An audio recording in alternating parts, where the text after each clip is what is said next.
everyone. Welcome back to episode 24, Talkoffamepod podcast. I'm Kylie. Today we have a singer, songwriter, and actress, Saige Noelle. Thanks so much for coming on, Saige. It's a pleasure speaking with you. Thank you for having me. Of course. And so over the last year, you've been stuck in isolation. So what is something that you did over the last year that you wouldn't have time to do before? Something that I'm doing now that I didn't have time to do before? Yeah. Or over like the past year that you did. I think it's not that I didn't have time to do it, but I wasn't able to do it. I've been going to the gym because the gyms were closed because of the pandemic and COVID. But the past few months, I renewed a membership at the gym, and I've been going there and making time to do that. So. Oh yeah, I'm like the same way. Like I don't have any motivation to go to the gym. Like I've been wanting to go to the gym, but I just never have motivation. I just go downstairs, go on the treadmill, just run, and I'm like after 20 minutes, I'm like I'm done. I'm gonna do other things. I'm tired. I'm just not in the mood to do it. Yeah, I'm there with you. I'm trying. Yeah. So as So as I mentioned before, you are a singer-songwriter. What made you want to start that? Well, I've been singing ever since I was a little girl. I grew up in church singing, and so it's always been my dream to do that. And I've been doing it since I was a kid, but I've taken it seriously the past about year and a half now.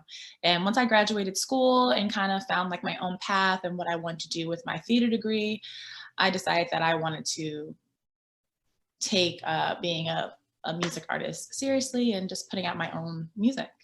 So, yeah. Oh, I love it. It's do you have anyone that inspires you, while you do music, or is someone you look up to while taking a career path in music?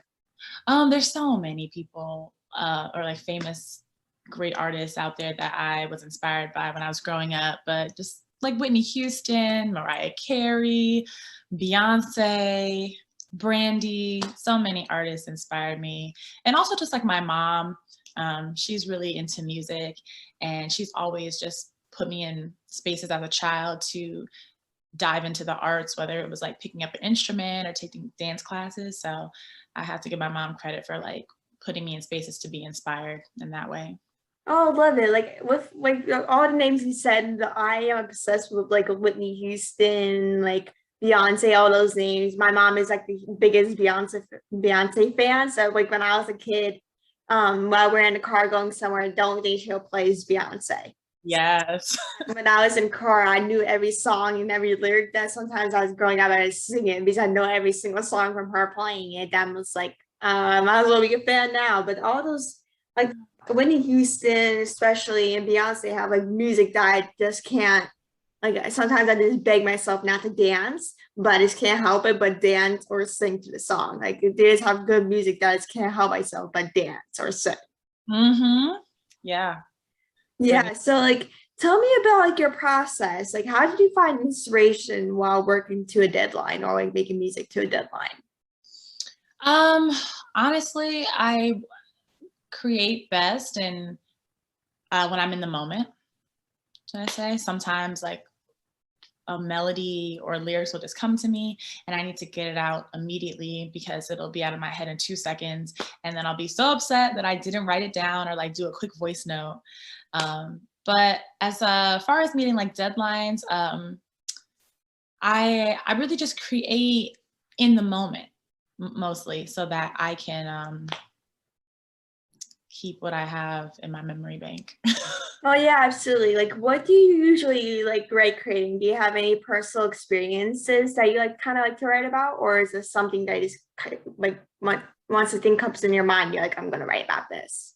Yeah, love inspires me. I think that's a main driving force for a lot of great music, but just life, my relationships, and yeah, mostly my songs are about love at this point, but yeah, love it. Since we've kind of been in isolation over the last year, is there any movies or shows that you kind of binge watch or something new that you binge watch over the last year since we've been in isolation? Oh my gosh, I am the queen of binge Oh watching. my God, same. So that is my favorite pastime. Right now, I'm currently binge watching Grey's Anatomy. I started all over from season 1. I'm obsessed with Grey's Anatomy. What season are you on? I'm not like I started watching it a couple months ago. I'm on season 5 right now, and once I started it, I became obsessed. I can't stop watching it. Like it's obsession that I can't get over. Yep, that's where I'm at with it. I'm on season 8, and I've probably gotten from season 1 to season 8 in the past month. Oh, really? You get to season 8 in a month? Yeah, isn't that crazy? Wow, I've been watching it for like 4 months. I'm still in season 5. I just started season 5. So I'm like on schedule. I'm like, how am I supposed to watch this? Some parts I'm like, I want to watch this. I just want to sit down, cry my eyes out at some point.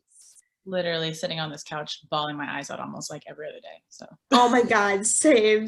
But do you have like a favorite kind of character or moment in the show that like kind of stuck with you?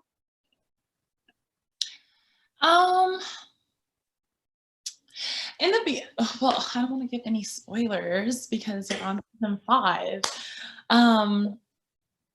Okay, one character that stuck with me. There's 2 characters. It's O'Malley. George Oh, O'Malley. I love O'Malley. Oh my gosh. I'm almost at that part where he dies. So spoiler, but he dies. I'm not ready for that part. I'm not ready for that part. I was in shambles. But O'Malley, he was like just like the heart of the show, I feel like. Yeah, he's like the little kind of queen, kept the emotions, took care of everybody. But people are like, I don't like him. I'm like, play, please. I want to be with you right now. Yes, when I hear people say that, I'm like, O'Malley, I'm just like, what? I'm like, he always tries to do the right thing. He always wants to help. So I just really like that about him. And Meredith, I love Meredith just because. I'm obsessed with Meredith. Ellen Pompeo, no one can play Meredith better than Ellen Pompeo, for sure. Absolutely. She just plays that well as like a flawed, beautiful human being so well. And I just love that about her. Yeah, for sure. You're not only a singer, but you're also an actress. What made you want to start doing that? Like again, my mom, she just, when I was younger, she knew that I was a dramatic young being, and she saw that I had, expressed interest in like theater and stuff. So she just like put me in classes, and then I ended up going to college for it. And yeah, I've just always been really into like TV and film and musical theater. Oh, I'm the exact same way. Like, do you have like a dream role that you want to be in, like a dream kind of movie or show that you want to be in? For theater, yes, I've always wanted to play Celie in The Color Purple. And I've always wanted to play Rafiki in Lion King. Oh, yeah. That's like one of my dream roles. But as far as like TV and film, I would just love to play a complicated human being character. That's always for sure. Because you're always like interested, like for sure. Every movie or show that has a complicated character, people always get attached. I'm the same exact way. I'm always get attached to complicated, little crazy characters I can't help myself get attached to. Yeah. Similar to Grey's Anatomy, I'm obsessed with Derek Shepherd, Patrick Dempsey. Oh my God. I have a love and hate relationship with McDreamy. Oh, really? What about McSteamy? You know what? McSteamy has grown on me. But in the beginning, I was just like, oh, he's so arrogant and he's like so into himself. But he actually has like a really soft heart inside. And yeah, I was the exact way. At first, I was like, I don't know about him. Then after, like, as I kept watching, I'm like, okay. Yeah. Yeah, I'll start liking him. And not to mention, he looks really good. Yeah, what about the Queen, Addison Montgomery, come back for season 18? What about that? I love Addison.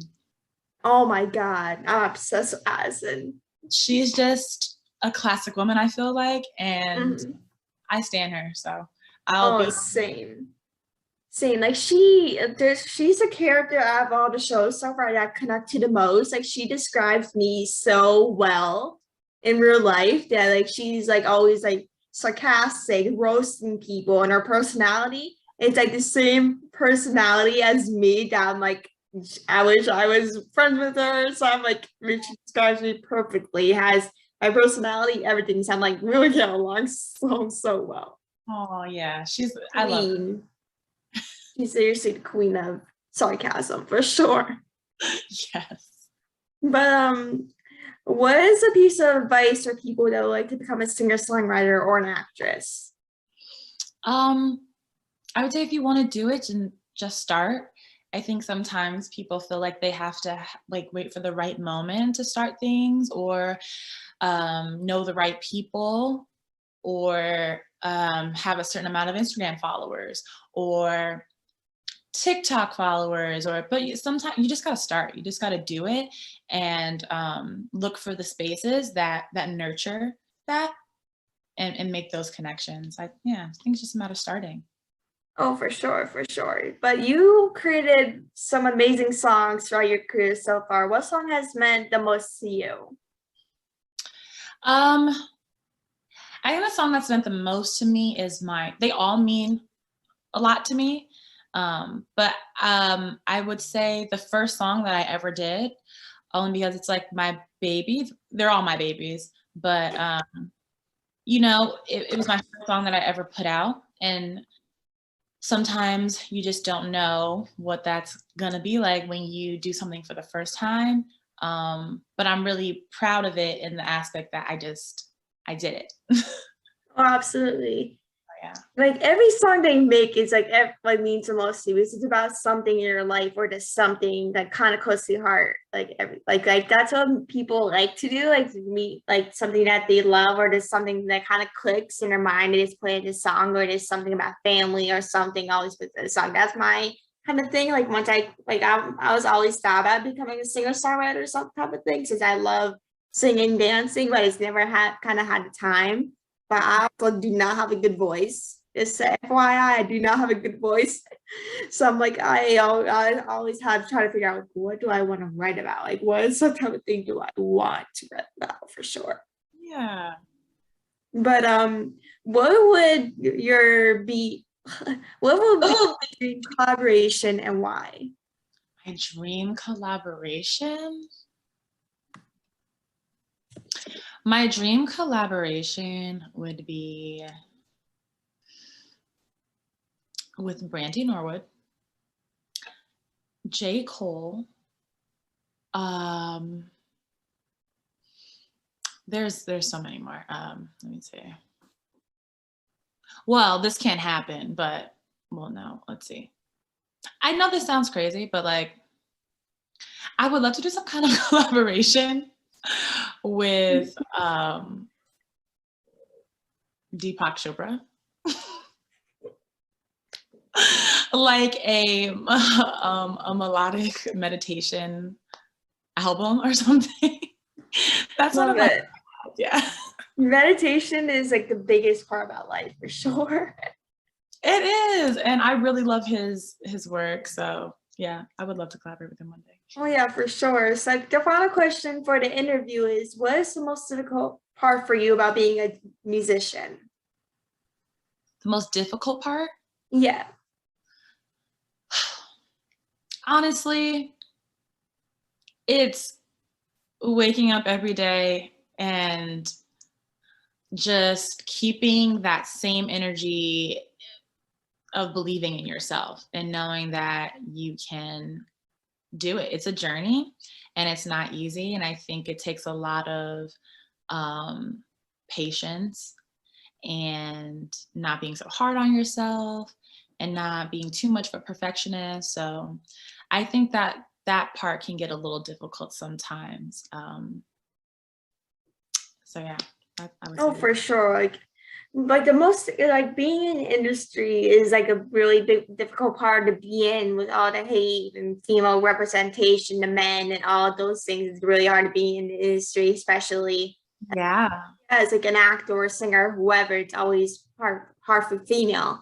For gender bias, like on screen, it's like 2 to 1, I believe. And that's 3 to 1. I think they switch it 2 to 1. It's like 2 1 men. So I kind of want writers and stuff to do better because women need to see people like them on screen. Not a lot of people see people on screen, and a lot of people don't have anyone they look up to, especially. So I'm just hoping people in the industry do better, and yeah, just hope they do better. So whoever's watching this that works for do that movies and stuff, please do it. Please do it for a woman. Please. Yes, we need it. Yeah, we need it, especially. So I just wanted to thank you so much for taking some time out of your day to come on my podcast. It was means so much. It was such a pleasure speaking with you. And yeah, we have to speak soon. Definitely. 100%. Yes, thank you for having me. I love your podcast and everything that it represents. So I'm really grateful. Thank you. Thanks so much. It's a pleasure. Thank you so much. You're welcome. Bye. Bye.